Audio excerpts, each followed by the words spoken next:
Hey everyone, this is Ivy of Chat You and You, and I am here. And Keisha is trying to get in. We've got some technical difficulties going on, but we didn't want to keep anyone waiting any longer. So I'm going to go ahead and start the show, and you guys just send us lots of love and positive energy, and hopefully we can get Keisha in here real soon.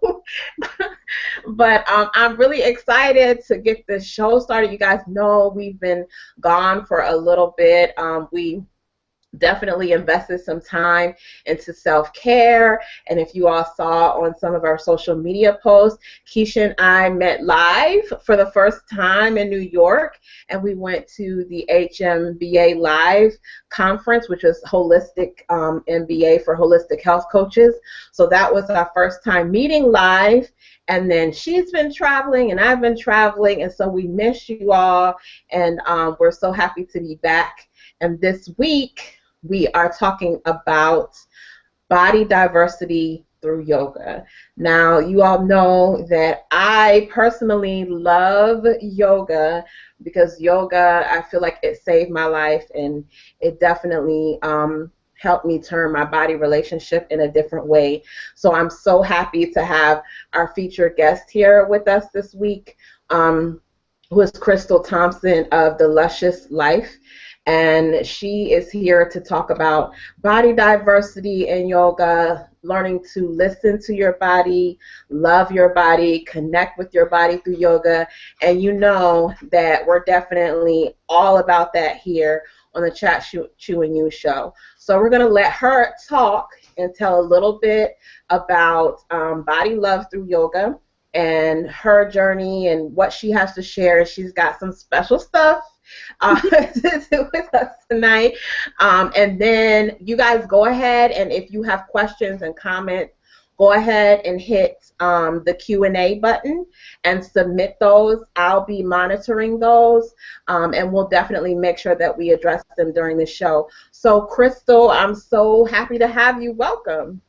Thank you. I'm so happy to be here. Super excited. And yeah, also we're talking about something I'm so passionate about, and I love to share this with people. So I'm just super excited about all of it. And yes, let's keep the technology gods appeased somehow.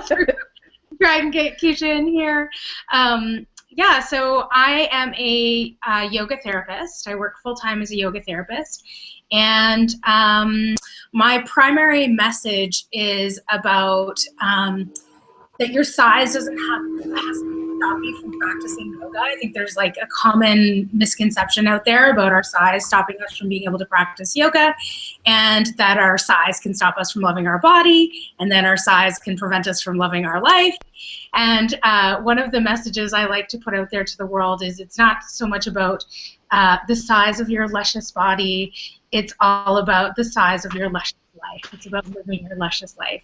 So so that's kind of where my message comes from. And how I kind of got into doing this was that, I was a body loather from the time of, 10 years of age was definitely when I went on my first diet, implemented by my doctor and supported by my mother. And that was like, even before that, probably around the age of 6 for sure, I knew there was something wrong with my body and I needed to try and work on fixing it. Mm-hmm. And that was like just, that was in my head possibly before I could even be aware that messages like that were going into our head. And I think that happens out in our culture around so many different issues around diversity, and it's so pervasive, right? And we don't even notice it necessarily because it's such a young age that it's getting into our heads. So, fast forward, I'm still living in our culture and experiencing all these things. And then in 2008, I decided I'm gonna kick this body in its butt, and I'm gonna fix everything. And I'm gonna hire a personal trainer, and I'm gonna see nutritionists, and I'm gonna see all kinds of different doctors and naturopathic doctors, and like just try and do everything I can to fix the body I have, because the body I have is not good enough, which is terrible messaging to your body. And so I did that for like a year. And, you know, blood, sweat, tears, vomit, all of it went into that. And at the end of that, you know, weight loss was a goal there back then. And, you know, I'd lost 2 pounds, and I had been like barely eating nothing I loved, you know, no food that I really enjoyed, so restricted. My enjoyment of life got really restricted, and I'd lost 2 pounds. And so I was like utterly demoralized by this experience. And then that's when I sort of found Louise Hay, and I love her message of the only diet we should ever go on is a diet from negative thinking. One of my favorite quotes ever. And I'd already been doing yoga since like 1997. So this is back in 2008. So I'd already been doing yoga for about 10 years, and I loved it, and I loved how I felt in my body doing it. And I was in my yoga class one day with my yoga instructor and said to her, you know, I'd really love to go on yoga teacher training to deepen my practice, not to become a yoga teacher, no, just to deepen my practice. But I said to her, well, I know I'll have to lose like 100 pounds before I could possibly even, you know, do it. And she was like, what are you even talking about? That's like crazy talk. And she is not a big-bodied person, but she's like, that's crazy talk. Like, have you seen Gita Iyengar? And she pulls out Gita Iyengar's book. And Gita Iyengar is like one of the most foremost female yoginis out there, and she is in a bigger body too. Mm-hmm. And she was, my instructor was like, not only do I think your size is not a barrier to going deeper with yoga, but I think you would be a great yoga instructor, and I think you would provide more in the world of yoga instruction. So she really encouraged me, and then that's when, but she also was like, on the other hand, I want you to be practicing yoga 3 times a week for a year before you go on your teacher training. And it was kind of through that and other retreats that I went on that yoga became more of a spiritual practice, and it became like brushing my teeth in the morning. I couldn't not have my yoga practice in the morning. And I just found on the days that I didn't do that, if that happened, I would be like, oh, I just don't feel right, you know? And it just became a spiritual practice for me. And very subtly and slowly over time, I just got to see, you know, my body can do so many wonderful things. And, you know, through the asana practice, the postures, I could see that my body can do so many wonderful things. My body has this strength that is mine, and I get to define what that strength looks like, and I get to define what my power feels like. And then through the meditation practice, calming and stilling the mind and learning to be able to observe the thoughts I'm thinking, and practicing, you know, ahimsa, which is one of the first principles of yoga, nonviolence, and looking at the violence that my negative self-talk was inflicting upon myself and upon my body. So I really used all of the aspects of yoga to help change things, although I wasn't particularly focused on that. I didn't know what body love was back then. This is 2008. It wasn't really out there that much back then. And right. I don't know if you can relate to that, but I feel like I'd never heard of that back in 2008. I was just like, oh, all the people on the cover of Yoga Journal are skinny white women, and like I don't look like them, right? So so then that happened, and then I went on to become a yoga instructor, and it's really you know, just kept growing and building since then, and feeling like yoga gave me, just like you know, your story too, where you feel like yoga helped you like get back your life and change your relationship with your body. That's the same thing. It just changed the relationship with my body. Yeah. And then when I was a yoga instructor, I really wanted to bring that same experience to my classes and to the people I'm working with. And so I try very hard, and I'm always open to learning more about how can I make my classes more inclusive, how can I make my teaching more body positive, how can I make my classes more available to a wider range of diversity of people. Because I see that in the yoga practice, I see it getting, it's something that I I didn't see myself in the practice, so I understand when other people say that they don't see themselves as part of Yeah. the yoga. Yeah. Yeah. I definitely, I mean, first of all, your journey resonates so deeply with me because I can identify with the years of dieting and like as I describe it, being at war with my Yeah. body. Oh yeah, Because you're actually trying to subdue the body, totally. which is basically what that, like you're saying, the dieting, the vomiting, all that stuff, that the overworking out. So that deeply resonates with me. What I definitely want to ask you is, what do you think was, because you said you went to the class and then once you got to the class you felt like, oh, maybe I need to lose weight, but what was that thing that helped you to finally step into doing yoga? Yeah. Well, I think, I'd already always been really a physical person, even though I feel like there's such a barrier for bigger body people to be out there. It's such a contradiction, right? Like, Yeah. told you need to move your body to lose weight, but when you put your bigger body out in society and move it, it actually just is inviting fat shaming. Yeah. Yeah. Right? You're on your walk, some car this is my experience, some car drives by you, wants to yell out, put down the McDonald's, and you're like, I'm on my health. You know nothing about me, right?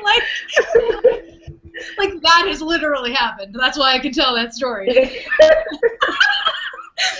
But so I'd always really, I love moving my body, and I think that there was also a part in my journey where I went, guess what? You say I can't do these things, I'm gonna prove it to you. Yeah. Part of me that was a little bit like, okay, you think I'm not strong, you think I'm not athletic, I'm gonna be strong and athletic in the exact same body I have right now, and then screw you. Yeah. So I think there was partially that I already had that going on. But when I came from a dance background, so coming into yoga felt pretty accessible as a dancer because of the flexibility and the body awareness pieces that come with dance too. So that felt really easy as a transition into a yoga space. But then my first yoga classes, I was living in Montreal at the time, and just going to like the Y for yoga, Mm-hmm. and the man who taught it, he would turn down all the lights, and he would have these little tea lights only on like around the outside of the room. So it was a very, like, you could hide in there, it wasn't a very brightly lit space. And maybe also because it was, in French, and that's my second language, it can help you to be like, feel a little bit anonymous, kind of. Yeah. Yeah. It's dark and in French, and so I felt kind of anonymous. Yeah, I think that was like the big thing, and then finding smaller class sizes was another thing. But like today, when people talk to me about those kind of barriers, I think it's really important to think about how can people get in there for their first class. Like, what are some of those kind of barriers? And I think one of the things that I do is let people to know what to expect, and like tell them this is where you can show up, and like this is what you can wear. Bring your water bottle. Right. Like, I have all the props for you, that kind of stuff, and be open to like giving them a tour first of the space, so that they can kind of get comfortable in the space beforehand. And then, like, now we have like YouTube, so they could check out my YouTube videos, and they could, try and see if they like my teaching style beforehand. And I think that that's a really important thing too, is to pick your teacher wisely too. Look at what kind of style of teaching. Are they going to be a teacher who's going to use triggering and fat shaming language? Because that is out there a lot in yoga too, and especially with this concept of health equals thin and thin equals health. And yoga being such a health activity, then there's a lot of that too. So you can possibly be healthy if you're a bigger bodied person. And now yoga is going to make you healthy. Well, guess what? I'm bigger bodied and healthy, so whatever. Me too. And then, you know, another thing is what I say a lot is that my healthy is not your healthy. You know, healthy is relative. It's on a continuum. We all experience a different version of healthy, because really, what is healthy? Exactly. Go ahead and define it, because from the day we're born, we're basically on a path to death. Not to get morbid here, but it's true. Like, you know, that is not something that anyone can really define. You know, and we're all gonna die, and we're all on that path. And I know I want my health to include my spiritual health, my mental health, my physical health. Like, I want it to include all those things. And sometimes being able to, not have my food restrictions be like this, have my food choices be this small, that can impact my mental health, my enjoyment of life. So is that worth, maybe the and I wouldn't even say there's negative repercussions to being able to eat what you want to eat. I'm a big fan of the intuitive eating method. Yeah. Well, Keisha is trying to get in here, guys. Keisha, can you hear us? Yay! You're still a little bit broken up. Oh my God. Oh, carry on. Okay. Well, while she still works on that, I wanted to ask you, as far as because a lot of times people don't understand. They feel like, especially now that yoga becomes more popular on Instagram and Facebook and Twitter, and we see a lot of people, twisted all around and handstands and all of that, and sometimes that can even be intimidating for people because they're thinking, my body can't do that, or as the common phrase, my body don't bend that way. So what can you tell us a little bit about, for a person who's never been athletic or never really moved that much, how do we help them feel welcome into the practice of yoga? Well, there's a couple of things. One of them is that Instagram being such a visual media, people are going to tend to post the poses that make them look like pretzels and are, the showy poses. And another thing for those who might be thinking about going to yoga and who are a little afraid because they think that they have to be flexible to be able to go or fit to be able to go, yoga is not a fitness practice. Fitness could be maybe a benefit of yoga, but yoga is not a fitness practice. It's a lifestyle. It's a set of tools for your life. That's what yoga is. And according to Patanjali's Yoga Sutras, so that's the book of yoga, yoga has 8 parts. And the first 2 parts of yoga only have to do with sort of ethical guidelines for living your life. And I already mentioned one of them, the very first one, which is ahimsa, the practice of nonviolence. Right. And there's 10 of those. So the first 2 parts of yoga are just helping you to go, okay, I'd be best if I, treat people kindly and if I treat myself with compassion. That's like the first thing. And then there's 10 other ones, the first 2 limbs. And then we have breath work. So, anybody really can practice the breath work. If you're alive, you're breathing. Right. So we can work on breath. The asana practice, the postures that we see all over Instagram and that are really the thing that gets popularized about yoga and really the thing that yoga in the West is focused on is just one of the 8 limbs. And it wasn't made as big of a deal. Like the postures traditionally were created to be able, for the yogis to be able to sit in seated meditation for longer so that they had a greater chance of reaching enlightenment.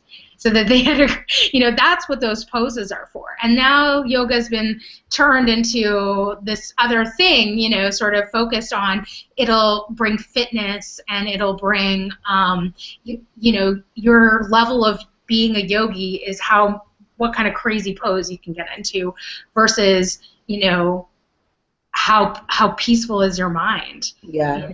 Or how compassionate of a being are you? Yeah. How loving of a being are you? Like, those could be other standards that we could be measuring, too.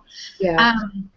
So there's other limbs, parts of the limbs that work on withdrawing of the senses and reaching a state of enlightenment. So basically meditation practices. So yoga is not just those asanas.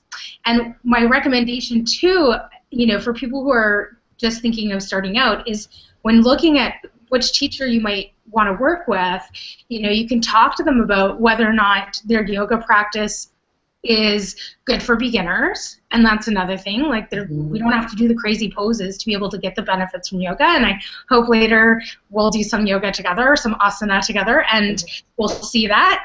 And then also that teacher won't be using the body shaming language in the class, right. And also that the teacher, will be able to bring practices beyond asana into the classroom, like incorporate some breath work, maybe incorporate some mudras, which are hand gestures, and this one is called Hakini Mudra, and hopefully we're going to do that one later too, and other things that are a lot more accessible. I've worked with people who are in palliative care, in cancer wards, lying in bed, and that's what they're doing, and I've done yoga with those people.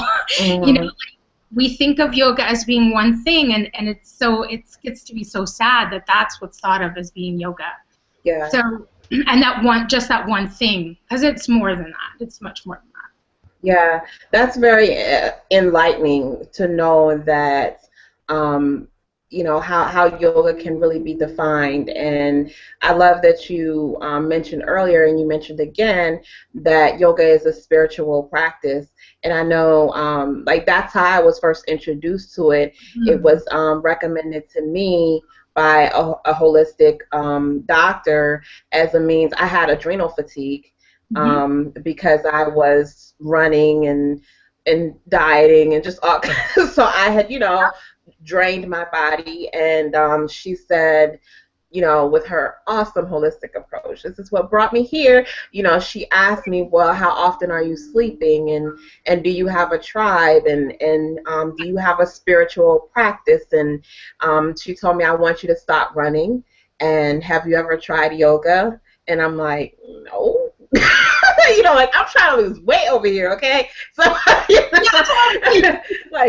not focused on all of that. But, once I really looked at everything that she told me and realized that I was really doing the opposite to myself by, draining my body and doing all those things, that's what drew me to yoga. And to have that, to cut down on my stress, to give my body rest, to slow down, all of those things, that those spiritual components was what first introduced me. So it's awesome to hear you talk about it in that way. And that's, like, if you think about it, that those benefits are just so much more, like, enriching of our lives than the benefit of losing weight. I mean, it depends on everyone's situation and everything, right. but you can get. Losing weight is going to be a benefit that you might see long term. The immediate effect of being more at peace in your mind, like, you can have that in 3 conscious breaths. Right. You can more peace in your mind, lower your blood pressure, feel more calm in your body, start sending the message of love out to your body instead of a message of punishment that it needs to, get fixed or whatever. You can do that in 3 conscious breaths with positive messaging, that around the concept of yoga that, isn't really glorified in our culture. Yes. Well, I don't want to delay because I'm excited about these goodies that you got for us tonight.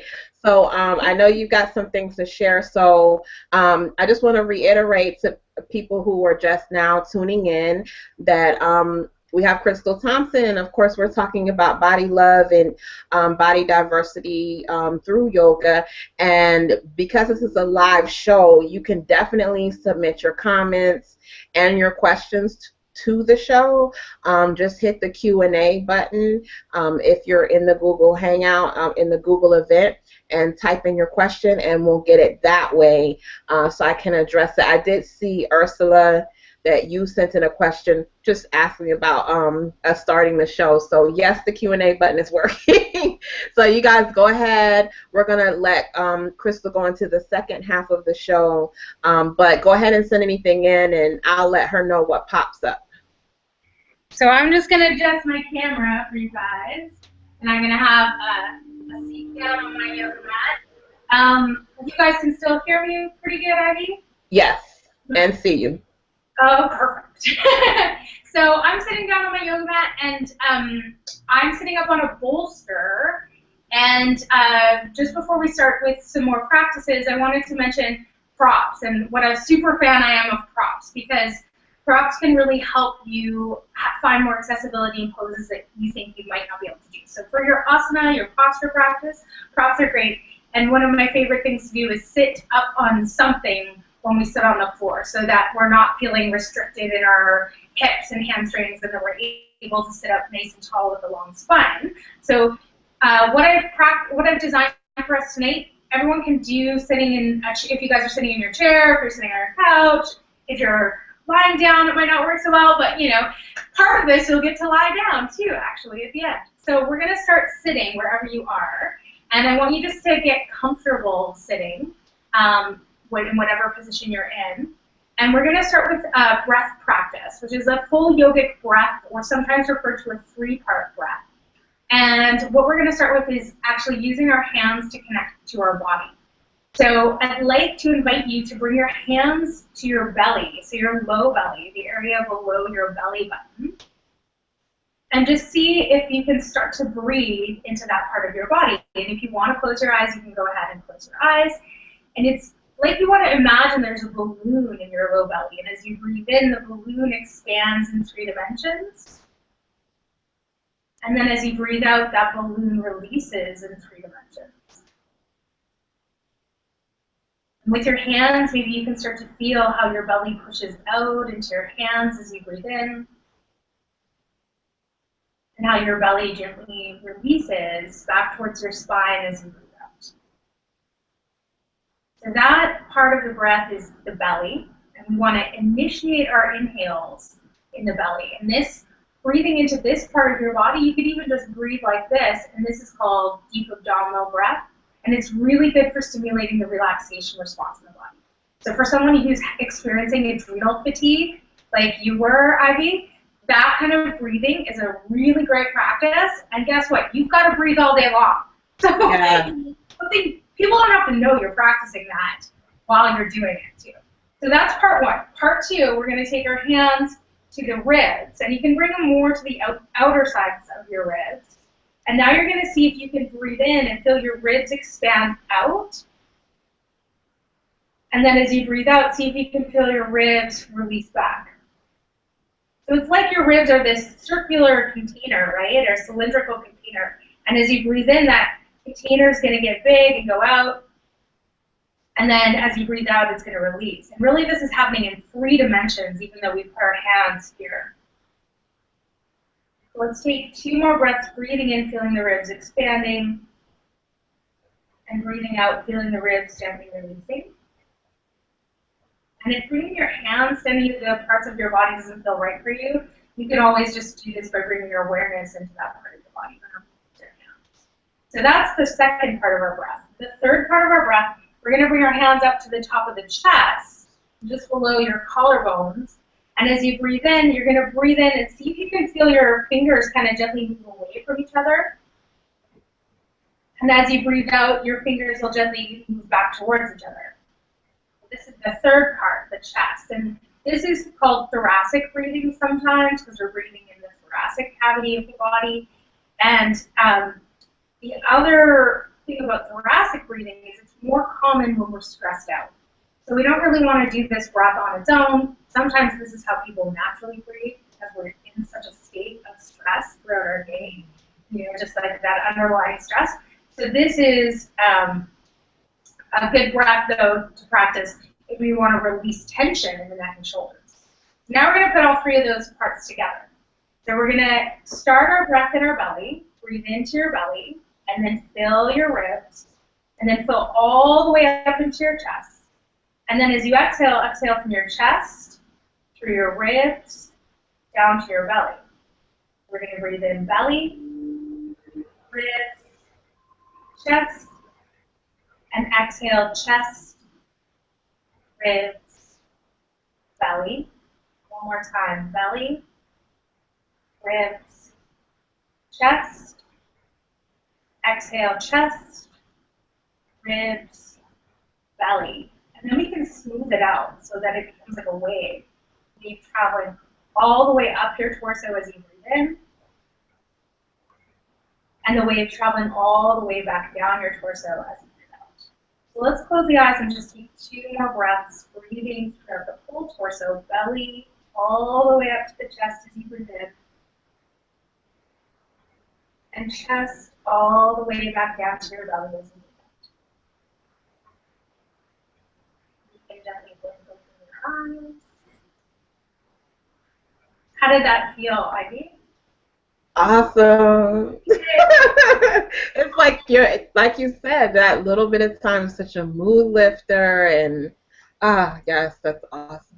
When you're focusing your mind's awareness on your breath, you don't tend to be able to stress out about other things if your mind's busy with your breath. So I'd like to try that same breath again for 3 rounds, and we're going to hold a mudra. Mudras are hand gestures in yoga, and they just help to create different energy in the body. And the one that we're going to do is called Hakini Mudra, and it's a mudra for balancing the left and right sides of your body and balancing energy. So you hold your hand with your fingertips all touching, and almost like you have a sphere of energy in between your palms. And then you can place this sphere anywhere you want on your body. You could put it in front of a chakra that you want to work with. So you could be maybe in front of your solar plexus. You could hold it down in front of your low belly, anywhere where it feels comfortable for you in your body. And then go ahead and close your eyes again. And come back to breathing from your belly all the way up into your chest. And your chest all the way back down to your belly. Take 2 more breaths, feeling the balancing effect between the right and left sides of your brain, the right and left sides of your body, masculine and feminine energies. 1 more breath, belly all the way up into your chest. And chest all the way back down to your belly. And then you can release your hands and gently open the eyes again. How did that one feel, Ivy? That feels good too. Yeah. That was a little different, having the fingertips together, because that's another point of concentration during the breath. Yeah. And that mudra is something I recommend to people to even try when you're having, and people take that position even without knowing that it's a mudra. It's kind of one that when we're having a challenging conversation, when we're using balance energy, you can hold your hands in that position, and it just helps you to stay a little bit more centered in that challenging conversation too. Or just maybe, having a conversation with your boss, or, anything. Anytime you're having a conversation with your partner or whatever. So from here, I'd like to do some movement now, and we're going to use that same 3-part full yogic breath in our movement. And I'd like to go through the 6 movements of the spine, which is a practice that everyone can do every day, which is a great, easy, short practice, very accessible practice that's really great for keeping your spine flexible. We have like digital sounds happening. Yeah, I'm like, what's going on up here? Okay, so the first thing we're going to do, which some of you might be familiar with, is like the position cat-cow, but we'll do it seated. So it's basically flexion and extension of the spine. And those are the first two movements of the spine. So we'll start, you can put your hands on your thighs if you're sitting in a chair, and I'm going to put my hands on my thighs. And what we're going to do is we're going to start by inhaling and letting the tailbone go back and your belly come forward, and then open up to your chest, and maybe even look up towards the ceiling. And then as you breathe out, pull your belly button back towards your spine, round through your back. You can slide your hands forward towards your knees and drop your chin down. As you inhale, let your belly come forward again, move your shoulders back, open up to your chest, maybe look up. And as you exhale, round through your spine, move the shoulders forward, feel the shoulder blades moving away from each other. And let's do this 2 more times. As you inhale, open up through the front of your body. And as you exhale, open up through the back of your body. You can connect this movement with your breath, letting the movement last as long as your breath, opening up through the front of the body as you inhale, and opening up through the back of your body as you exhale. And then on your inhale, come and sit up nice and tall again. So that was flexion and extension. And then we have lateral side-to-side movement. So if you're sitting in a chair, if you're sitting up on or sitting on the floor, bring one hand to either the floor or to your chair to support you. And then reach your other arm up overhead and bend into that supporting arm to just come over to the side slightly. If raising your arm over your head like this doesn't feel comfortable for your shoulder, you can always just leave the hand down on the hip and still get that same benefit. So here, we'll just take 2 breaths, and we're going to breathe into especially the side ribs that we're bending away from. So you want to feel them expand as you breathe in, and then release as you breathe out. As you breathe in, expand through your ribs, feel the stretch in the side body. And then as you breathe out, feel that release. And then as you breathe, reach back up through center, come and sit up nice and tall. Switch sides, bring your other hand down to the chair or the floor. Inhale, reach the other arm up and over. Exhale, come over into the side bend. 2 nice deep breaths here. One little trick to try here too is to actually maybe look up towards the ceiling so that you're not rounding forward with your spine. And then really think about relaxing your shoulder down. One more nice big inhale into your ribs. And as you exhale, release. And then inhale up through center. And sit up nice and tall. So those were our second pair of movements. So those are the the next 2 moves for this line. And the last 2 are twisting in either direction. So with twists, sometimes when we have a bigger belly, twists don't feel as accessible with a twist. So what I'm going to offer is more of an open twist. Usually there's a crossing of the arm over for twists. We'll do more of an open twist. So I'm going to get you to take maybe your right hand to your right knee, and your left hand, you can just bring it to the chair behind you or to the floor behind you. And then take an inhale and think about lifting up through your spine, get lots of length through your spine. And then as you exhale, wrap the low belly around first, and then your ribs, and then your shoulders, and then your head. And it's like it's a spiral going up through your spine. And then I'd really like to invite you to close your eyes and not worry about what your body looks like on the outside. With your eyes closed, take your awareness into your spine on the inside and just notice the benefits of the twist. 2 breaths here. Nice full yogic breaths, breathing all the way up into the chest and then from the chest back down as you exhale. One more nice big inhale. And then as you exhale, bring your head back to center and then release out of your twist. Switch sides, left hand to left knee or thigh. Right hand behind you for support. Inhale, lengthen up through your spine. Exhale, the belly comes around, the ribs come around, the shoulders, the head. Close the eyes, stay nice and tall through the spine. Notice what's happening inside your body, just to feel the benefits and the effects of the pose inside your body. Not worrying about how the pose manifests on the outside, and just wait for all that goodness that you get to experience on the inside. We'll take 2 more breaths. Inhale, feel the breath rise from the belly up into the chest and upper back. And exhale, let the breath flow back down to the belly. And then 1 more big inhale. And as you exhale, head comes back to center and torso comes back to center. And we'll just close our eyes, sitting up nice and tall, and take 2 full yogic breaths, breathing from the belly all the way up into the chest.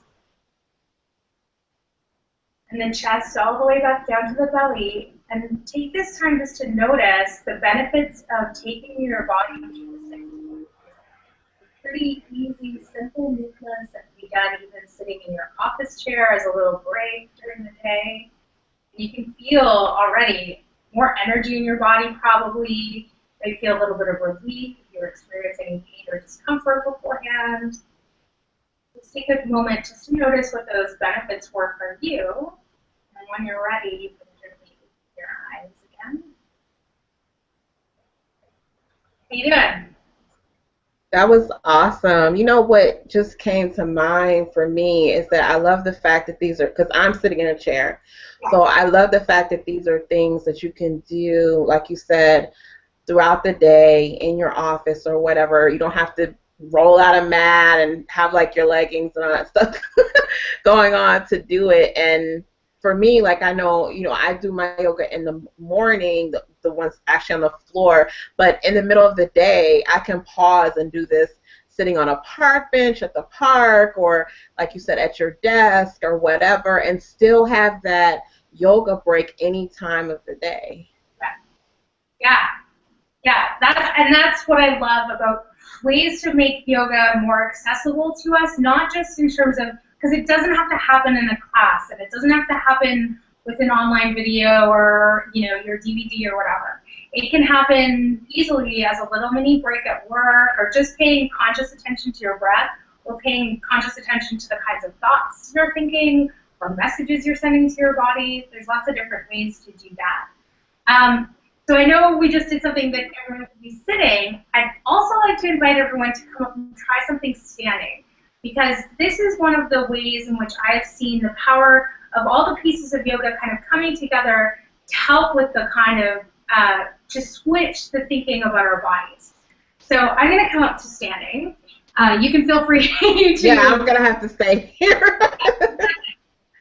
But I'll just show you guys what this can look like. So this is, one of my favorite ways to experience the body love practice. And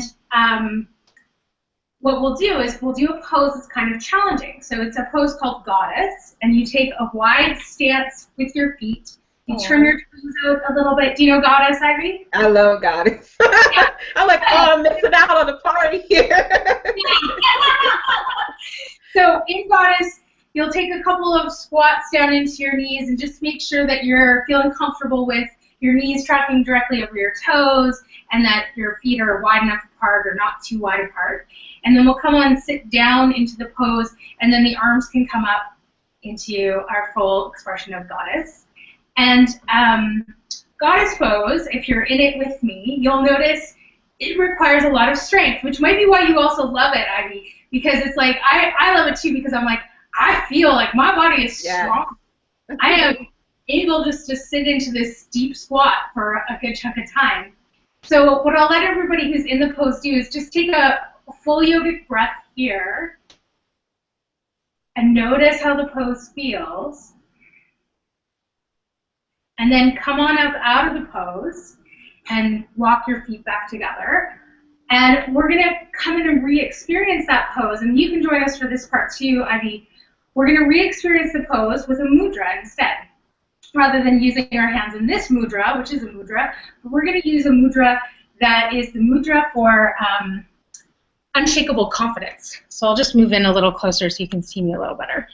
You're going to hold your hands, interlacing them, And you're going to want your left hand, this is my left hand, you're going to want your left pinky to be on the bottom. And you're going to interlace your hands, leave your thumbs open and out to the side, and then you're going to kind of open that up a little bit. So you kind of pull them apart. And your elbows are pulling out to the sides, and you've got a nice, strong, strength in the arms here. The arms are nice and lifted. So, yeah, you got it. So you can hold that down here in front of your heart. So you want to hold this pose, and maybe hold this mudra, and once again close the eyes, and we'll take 2 yogic breaths here. And just see if you can feel that strength, that kind of sense of protection in front of the heart that this pose gives, or this mudra gives. And notice any other sensations that happen, or where your awareness is being drawn to in your body. Maybe take one more big inhale, and then exhale, release your hands out of the mudra. Could you feel the effects of that mudra? Definitely, and you know where I felt it also was in my shoulder blades in the back. You get a little stretch through there? Mm-hmm. Yes. Yeah. Mm-hmm. Yeah. Cool. So now we're going to come back into Goddess, and we're going to experience it again. So we'll come back into Goddess, our wide stance, toes and knees out to the side, deep squat, and then bring your hands back into your Vajra Pradama Mudra, so mudra for unshakable confidence.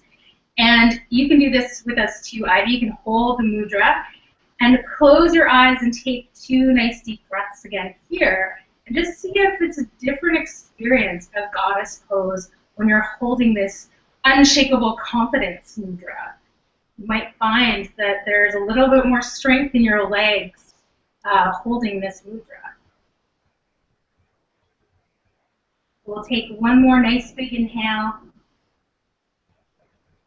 And then as you exhale, you can release your hands again, walk your feet back together. And the last piece I'd like to add in is an affirmation. So our affirmation is going to be, I love my body, I love every cell in my body. So let's say it together 3 times. I love my body. I love every cell in my body. I love my body. I love every cell in my body. I love my body. I love every cell in my body. So that's going to be our affirmations. We'll come back into Goddess. Take a nice deep squat again. Knees tracking over your toes. Bring your hands into Vajra Pradama Mudra again. A mudra for unshakable confidence. Relax your shoulders down, close your eyes, and feel free to say it out loud or just allow the words from me to wash over through your body. I love my body. I love every cell in my body. I love my body. I love every cell in my body. I love my body. I love every cell in my body. And take again one more nice big inhale. And exhale, release the hands and come on back up to standing, opening your eyes. I love that, Krystal. You know what I love about that affirmation is that it puts us in a space where we move away from picking apart the things that we love about our body. Yes. And by saying I love every cell, yes, it moves us into a space of really loving, as it says, every cell. Because so often we pick apart different things that we love about our body. But I love how that moves you into total embrace of your body. Yeah, and it starts to get you to think about all the services that your body is really doing for you. Yeah. On a cellular level, there's cells that are absorbing nutrients for you. There's cells that are digesting food for you. There's cells that are, converting the oxygen into and moving it into your blood for you. Those cells are doing a lot of work for you. So, or in the case of when we're holding Goddess, there's those muscle cells that are working hard to hold you in goddess pose. And yeah, instead, send them the message that you love them, not, oh, I'm shaking, or this is hard. And that's the other thing that really the affirmation practice does too, is yes, we're saying something that's really positive, but we're also not allowing space in the mind for anything negative to be said too. Mm-hmm. Sometimes that can come up in our yoga practice. We'll go into our yoga practice and we'll be confronted with all of our body limitations, how we don't look like the other people in the class, you know, all that kind of stuff. So if we focus on saying positive messages back to ourselves, it can help stay in a more positive space and really send those messages to our body too. Mm-hmm. As being a bigger body person in a class, you know, I've been in a class where there's been a pose, and because of how my body is built, I wasn't able to do it. So I either had to do, which I'd like for you to talk about that a little bit too, a modification, or I maybe just kind of had to sit there. And what that helped me learn was that even in those moments that I could send love to my body and still stay, you know, in that flow of breath work and all of that. Don't let that throw me off course. And I find it to be a metaphor for life because, you know, so often we get to those challenges and everything's good and it's like, oh, wait, hold on. Here's an issue, here's a problem, here's something that doesn't feel good, and then we totally lose track of everything. But I think that's an awesome way to learn how to stay in that space of love and to stay in that space of breath work. Yeah. And I think sometimes when we're the bigger bodied person in the classroom, we forget that other people think that they have limitations too, even if they don't present in a bigger body. They might feel like, I can't do that. I injured my knee and now I feel, you know, awkward and weird because I can't do that. Or, you know, I have vertigo, so I can't put my head down in downward facing dog. That feels crazy to me. So, you know, I think that sometimes there's that mentality. So to remember that everybody has limitations, and so choosing modification should never feel wrong. And I think, again, it comes back to the teacher, and I hope that all teachers will start to, you know, be more aware of these things. But because really, this is what I say, is that I've yet to find a pose that I can't offer an alternative that'll give the same benefit. And what is our yoga practice about other than the benefits? Like, why would you do it to get the benefits, right? So if there's something that we can't do exactly how the teacher's doing it, then, you know, finding a modification, and that's on the teacher to kind of learn those modifications. And I mean, at this point, for me, I very much feel very comfortable going into another yoga teacher's classroom and just modifying as I need. But I know that as a student before, I never would have felt comfortable, and I didn't know. So I think it's great to look at learning some of the modifications that are out there for bigger body people, and Curvy Yoga is a great resource for that. My YouTube channel can offer some of those modifications. Body Positive Yoga with Amber Carnes is a great resource, and Diane Bondi, love her, and you know, her and Amber just came out with a yoga teacher training to make yoga accessible for all. You probably saw that too. Of course. I love those two. And Anna. Yeah, exactly. Love all those ladies, right? Yeah. So I hope that it's going to, you know, but the fat shaming and the, you know, the triggering language still shows up in yoga practices from yoga teachers. There's a lot of yoga instructors out there who aren't very aware of that kind of stuff. So I don't doubt that there's people out there experiencing those things. And, you know, even though I'm aware of that stuff, I think, you know, I want to learn more about that. And yeah, so yes. We have a comment. Yeah. I'm sorry. I didn't mean to. We had a comment around that. That's why I jumped in there. Ursula says that she says, I just injured my knee, but it has helped me to be more mindful in my poses right now. So once my knee is better, I will remember that. Totally. And that sometimes that can be the gift of injuries. We don't want to injure ourselves, but sometimes I also, Ursula, just injured my knee somehow. I don't even know, on a hike at some point I did, I guess. And the same thing where I had to practice a lot more mindfulness about how I was walking and how I was standing. And I treat it as an opportunity to learn about how I can walk and stand in a way that's better supported for my knee, you know?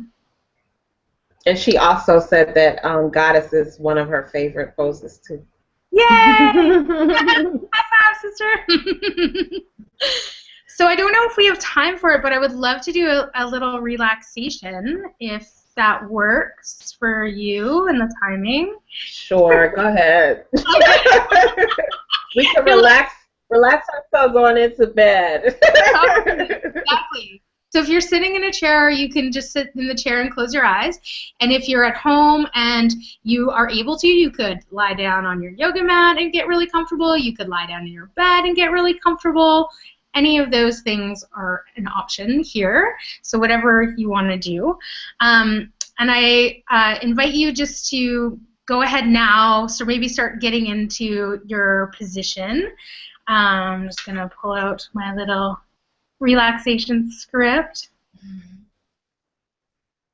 So yes, this practice will be to kind of bathe ourselves in self-love. It's going to be a practice of bathing in self-love and bathing in a self-love breath. And we want to help give that positive feedback loop of when we feel more confident and we feel really good about ourselves and our body, we tend to act in a way that is confident. And then then the world responds to us like that, and it's like this positive feedback loop that builds on itself. So the more that we can stay in that positive headspace, the more that we end up staying in that positive headspace, which is why I think the power of affirmations is so great. You know, and we have these negative experiences in our lives that can erode our self-esteem. So it's nice to consciously decide to counteract that with some positive messages, because the world out there doesn't give us, you know, necessarily all the positive messages that we would like it to give us. Right. So you guys, I hopefully give you a little time to get comfortable, and if you haven't already, go ahead and close your eyes. And maybe just take 3 of those nice deep breaths that we were doing, and you could even use an exhale with a sigh, so opening your mouth and letting it all go, exhaling it out with a sigh. Let's take 2 more like that. Big breath in and exhaling. 1 more nice deep breath in and exhale. And your jaw gets really soft, and all the muscles in your face are getting soft and relaxed. And then with your eyes closed, I just want you to take your awareness into the bottoms of your feet and feel that connection to the earth if your feet are connected to the floor. And feel your feet starting to relax. Feel the bottom, the top, the toes, all the space inside of your feet relaxing. And start to imagine that relaxation is moving up your legs, so it's flowing into your ankles and your lower legs, relaxing your calves, moving into your knees, softening around the knee joint, and moving into your upper legs, feeling all of the large leg muscles soften and relax, let go. You don't need to hold on anymore. And feel the softness move deep into your hip joint where we store a lot of tension, and let that softness just swirl around in the hip joint. And the softness fills all those muscles that surround the hip joint. You really let go in the hips. And feel from your hips down to the soles of your feet filled with warmth and relaxation. Your legs are so relaxed that they just feel really heavy. Feel like they're just surrendering their weight to the earth. And then that warmth and relaxation continues to flow up, filling in your belly, relaxing all parts of your pelvis, relaxing all of your low belly organs, and you feel that softness move into your low back. Let softness and relaxation spread across your low back.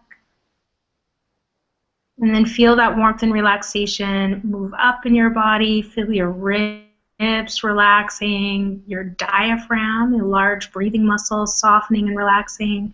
And that softness moves into your mid-back, feeling warmth and relaxation spread across your mid-back. You feel warmth and relaxation move into your lungs and your heart and your chest. And then feel that relaxation move back into your upper back. Let the warmth and relaxation spread across the upper back. Feel all the muscles in your back relax. And then feel that relaxation move into your shoulders, where we hold a lot of tension too. And let the shoulders let go. Let the shoulders release. Let them release towards the earth a little bit more. And feel warmth and relaxation move down your upper arms, and through your elbows, through your forearms, your wrists, and your hands, all the way to your fingertips. Feel your arms so relaxed that they too feel really heavy. Feel the warmth and relaxation moving up the back of your neck and wrapping around the sides of your neck. And feel your throat open and release, your jaw soften, all the muscles in your face soften, your tongue even relaxes. Feel your forehead skin smooth and soften, and the mind, the brain get heavy, letting go of any other thoughts, and your whole head feels very relaxed. And now you can feel your whole body is filled with warmth and relaxation. Your whole body is so relaxed, it feels very heavy, and it just feels like it's surrendering its weight to the earth.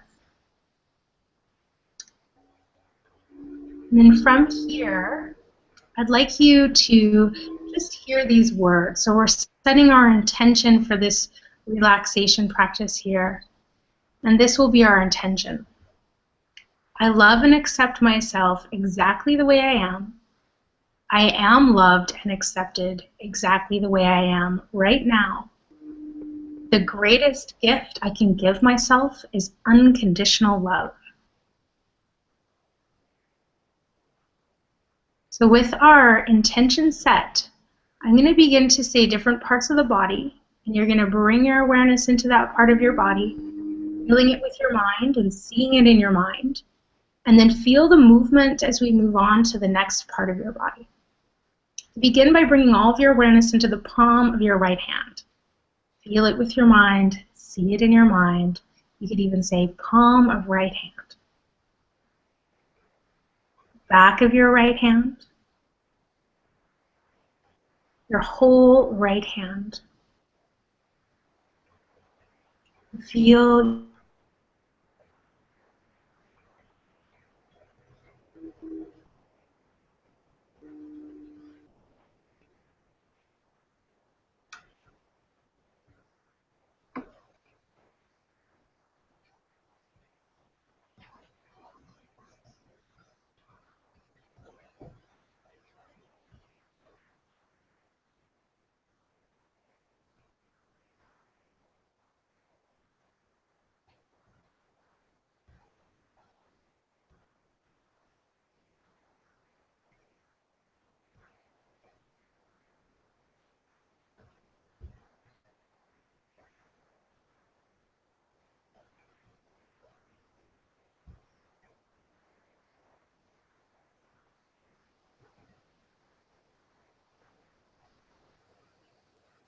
I think we lost you for a moment, Krystal.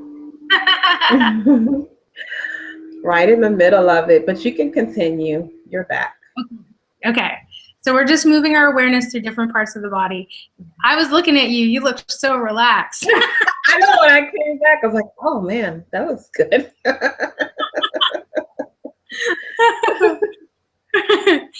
All right, so you can close your eyes again and then just bring your awareness into your entire right leg.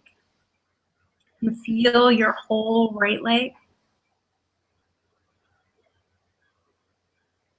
And then move your awareness to the bottom of your left foot.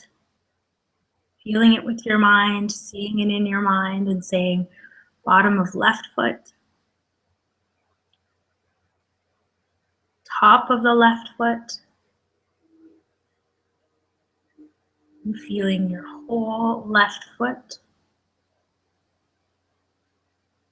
And then feel the whole left leg. And now feel both arms and both legs at the same time. Both arms and both legs at the same time. And then feel your belly, your low back, your lungs, heart, chest, upper back, back of the neck, the sides of the neck, your throat,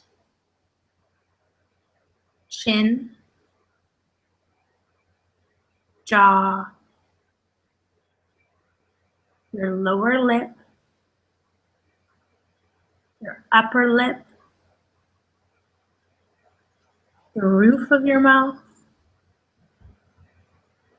the floor of your mouth, and the whole inside of your mouth. You feel your right ear, your left ear, right eyelid, left eyelid, forehead, sides of the head, back of the head, and the top of your head. Now feel your whole body. Have an awareness of your entire body. And begin to reconnect with your breath, giving yourself the gift of conscious breathing. Give yourself the gift of relaxation. Give yourself the gift of letting go. And with love, relax your body. With compassion, kindness, gentleness, relax the body. Begin to breathe into the area of your heart as you inhale.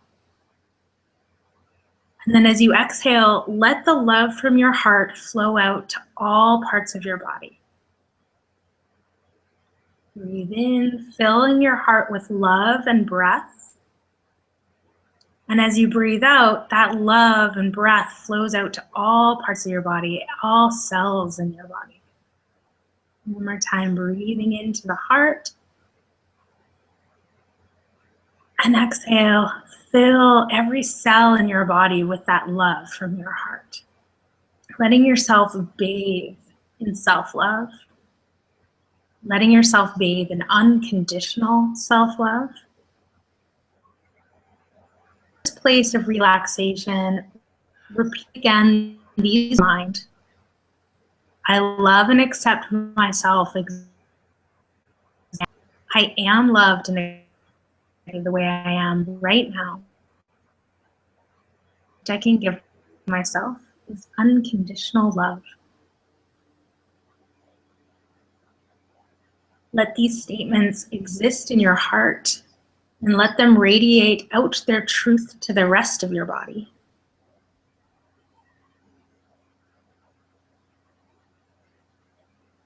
And then take a nice big inhale, bringing energy back into your body. And as you exhale, maybe start to move your hands a little bit, maybe start to move the feet, maybe start to move the shoulders, the arms, your head and neck. Start to wake up the body whatever way feels good. And when you feel ready, you can gently open your eyes, make your way back into this space. Right. I know, it's hard. Yes, it was. That was awesome. That was amazing. I'm glad that there's a recording of this so I can do it again. Yeah, totally. And I have that practice is, a sort of like a yoga nidra practice, which is like a yogic sleep practice. And I have a couple of, I think I have 1 or 2 up on YouTube that people can listen to for free. And then I also have 3 CDs that I've done that are all Yoga Nidra practices as well. One for mothers and babies, so one for prenatal, postnatal, and one for your moon cycle, for women moving through their moon cycle. And then another one is more just a generalized one where the first track helps you to fall asleep, because Yoga Nidra can really help you to fall asleep if you're someone who has trouble falling asleep. And the other 2 tracks are more about balancing the chakras in the body. And the last one is you go on a journey up a mountain and you're given a sacred symbol, and then you come back on your journey from the mountain. So yeah, so I have that on CD. If people really enjoyed that practice, it's available. That's awesome. So you guys, if you're watching and you're in the events, if you click on the little yellow, it looks like little tags, it says showcase, and you can actually connect directly to the Luscious Life website, and there you can get all her information and all her media stuff and all these goodies. If anybody has any questions, make sure you send them now, because unfortunately we have to get ready to say goodbye. Keisha, I guess she dropped off, so this means we have to have you come back. I accept.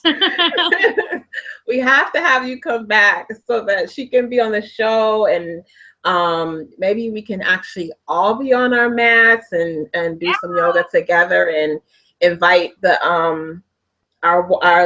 our watchers to actually be on their mats with us and have a little yoga party. For sure. I would love that. I would love that. Guys, we have her live saying that. Totally. I'm sorry, what were you saying? I said maybe we can talk about modifications if we're going to do a yoga practice like that. People, and now I guess in the comments, people can also put any requests too, I guess, if they have ideas of things that they would like to see. Yes, you all, please put in your comments and your requests, because we're definitely going to do this again and have Keisha here and be nice and comfy in our yoga clothes and all that stuff. Because I want to do goddess with everybody. Yeah. Definitely, you can always go on Chat and You and send suggestions there, and definitely connect with Krystal she's on Twitter, she's on Instagram, she has a Facebook fan page. Of course, I said she has her website. Definitely go there. If you love this, you can definitely get more of her there. I'm so glad Keisha was the one who invited you to come, and she saw your website, and she was like, oh, you have to see her website, and she wanted you to be here. So the irony is that she couldn't be here. I know, it's so funny. It's craziness, right? But everything happens for a reason, and now we get an opportunity to invite you back. Yay! Did you have anything you want to say before we close out? Yeah, I guess just if people wanted, on my website, if you go to my website, there is, so it's www.thelusciouslife.ca, and I have a free body love yoga practice that people can sign up for, and I will send it to you. It's an ebook, and also included in that ebook is a recorded audio of a self-love relaxation meditation. So if people loved all that stuff, then it's accessible. It's all there online. Yeah, and if you loved more the physical stuff that we did too, I have DVDs for sale as well in the shop section of my website. So yeah, and yeah, I'd love for people to follow me on Instagram and Twitter and Facebook, and I love creating dialogue and continuing the conversation and hearing what people are interested in getting help with and have questions about, and any thoughts and ideas on ways to make yoga more accessible for everybody. Thank you. Thank you so much for being here, and we'll definitely let everybody know when's the next time that you're going to be back. We won't make it too long, so that we keep our momentum. Thank you so much. Okay. Have a good night, everybody. Good night. Rest well after your relaxation. Yes.